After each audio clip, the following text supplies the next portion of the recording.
7 fakta kehidupan penjara yang sesungguhnya. Urutan ke-6 membuatmu kaget dan tak menyangka. Halo para pemburu fakta. Kali ini kita akan membahas mengenai fakta kehidupan di dalam penjara. Saat ini, dari total 526 penjara yang tersebar di 34 provinsi di seluruh Indonesia, jumlah penghuni sudah mencapai 265.987 orang. Well, sebenarnya hal-hal terkait kehidupan penjara tak bisa kita gambarkan jadi hitam dan putih, baik atau buruk. Kehidupan di penjara itu sangat kompleks.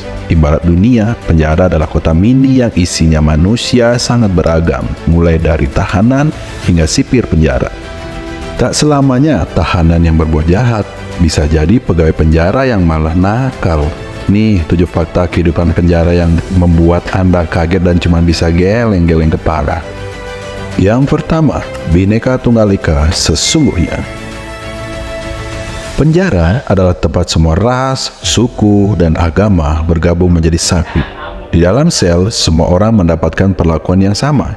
Tak ada lagi Jawa, Batak, atau Cina, pun tak ada lagi Islam, Kristen, atau Hindu. Semua sama seperti Bhinneka Tunggal Ika yang menjadi dasar negara kita. Ya, walau beberapa gegelintir tahanan masih ada yang nakal, namun hal ini tak bisa dijadikan dasar untuk menjudge semua tahanan adalah orang yang selalu berperilaku buruk. 2. Apa-apa harus bayar, mirip hotel. Inilah salah satu hal hitam yang ada di penjara Indonesia. Di beberapa penjara, setiap orang yang masuk ke dalam sel tahanan harus membayar sewa kamar dan juga makanan. Keluarga yang ditinggalkan di penjara harus rela banting tulang untuk membayar sejumlah uang. Jika tidak, maka bisa jadi sipir tahanan akan memperlakukan tahanan dengan buruk, atau bahkan tidak akan memberinya makan. 3. Banyak orang yang jadi sehat jasmani dan rohani. Seorang tahanan selalu dituntut untuk disiplin dalam melakukan banyak hal, mulai dari bangun, tidur, piket, makan, dan juga berolahraga. Hal ini menyebabkan para tahanan jadi lebih sehat meski untuk makan mereka hanya diberi lauk seadanya. Yang penting kenyang dan tidak memedulikan rasa dan kandungan gizi. Keteraturan dan kedisiplinan ini membuat tubuh para tahanan jauh lebih sehat, selalu bergerak, bahkan berhenti melakukan hal-hal buruk seperti rokok dan minum alkohol. Mungkin ada yang masih merokok dan minum alkohol. Selain itu, di penjara mereka juga dituntut untuk rajin beribadah sesuai dengan agama masing-masing. Awalnya mereka akan dipaksa, namun lambat laun mereka jadi terbiasa. Dampaknya akan banyak tahanan yang melakukan kontemplasi diri atau perenungan tentang hal yang telah ia lakukan. Perlahan-lahan ia akan menjadi pribadi yang jauh lebih baik saat keluar dari sel-sel mengerikan itu.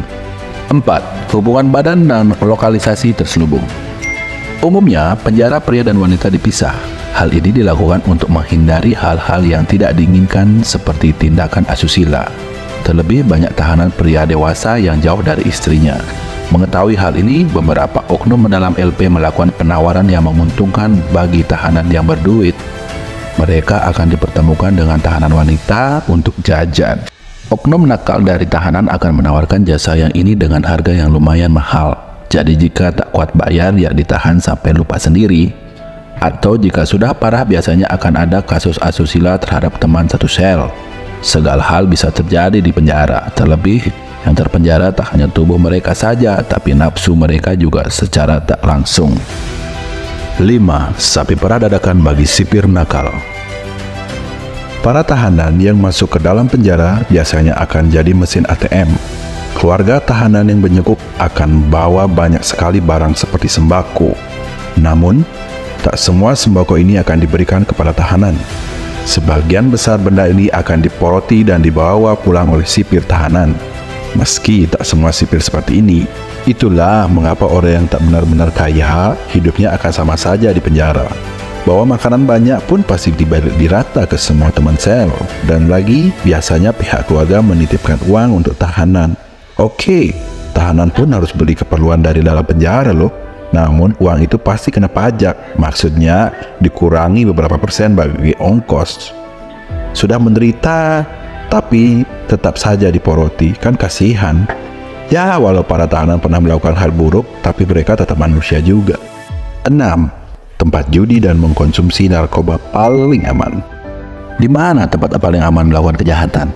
Jawabannya adalah di sarang penegak keadilan. Yap, di dalam penjara, praktik judi justru merajalela. Meski tak semua penjara seperti ini, namun beberapa penjara besar memiliki tempat terselubung bagi siapa saja yang ingin menukar uang dengan keberuntungannya. Biasanya judi ini berupa togel atau judi dadu dan kartu. Pihak keamanan diberi beberapa persen agar bisa diam. Selain itu, penjara juga jadi tempat yang aman untuk narkoba. Tak aman sekali sih, kadang tetap sembunyi-sembunyi. Banyak sekali tahanan kasus narkoba bisa tetap menghisap ganja atau menggunakan sabu-sabu meski di dalam sel. Biasanya, ada backing pekerja-pekerja yang mau mendistribusikan atau pura-pura tidak tahu asal dapat amplop. 7. Seni dan kreativitas serta persaudaraan yang erat.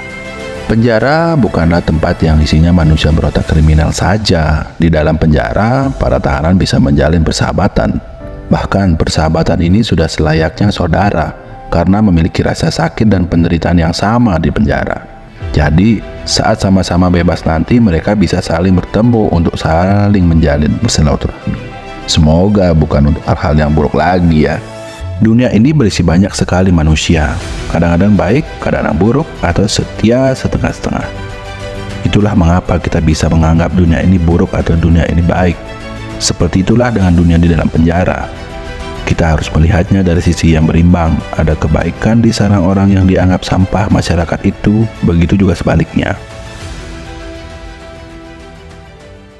Well, Sobat AWS Insight, terima kasih sudah menyaksikan ya. Jangan lupa like, comment, dan subscribe. Nantikan kembali informasi menarik di channel ini.